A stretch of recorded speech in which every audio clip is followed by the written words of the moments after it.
देण्यात येतात असा आरोप करण्यात आला. बराच गोंधळ देखील त्या सभेमध्ये झाला.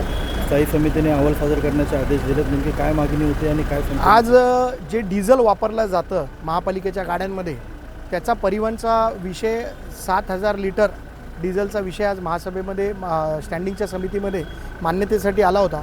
सुमित कंपनीच्या गाड्यांना डिझेल कुठनं जातं, महापालिकेतनं डिझेल जातं आणि सुमित कंपनी तिकडनं बिलं काढते असा विषय होता. आणि त्याच्यामुळे सुमित कंपनीच्या माध्यमातून जे काम कल्याण डोंबिवलीत चाललं आहे त्या कामाशी एकही सदस्य समितीचा समाधानी नाही आहे. सुमित कंपनीच्या माध्यमातून कल्याण डोंबिवली महानगरपालिकेत चुकीच्या पद्धतीने काम केलं जातं आणि त्यांना जादा बिलं अदा केली जातात असा विषय आज स्थायी समितीमध्ये झाला आहे. आणि त्याची चर्चा जी झाली आहे त्याच्यानुसार पुढच्या स्थायी समितीमध्ये त्याचा अहवाल सादर करणार आहेत.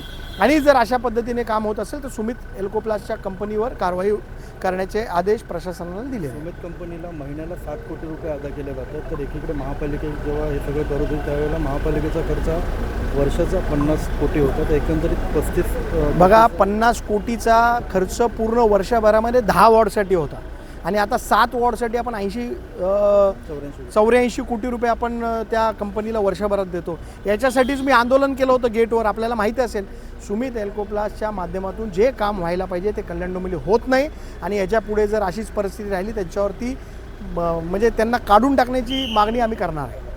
कोटी रुपयाचं बिल तर आज त्यांना अदा केलं जात आहे ना. ज्या पद्धतीने 7 कोटी रुपये आपण लोकांकडनं 600 रुपये तुम्हाला माहिती आहे लोकांकडनं एक्स्ट्रा आपण आकारलेत त्याच्या मोबदल्यामध्ये तो काम काय करतोय, लोकांना तशा सुविधा देतोय का, डोर टू डोर कलेक्शन होतंय का. म्हणून आमचा विरोध आहे त्या गोष्टीला.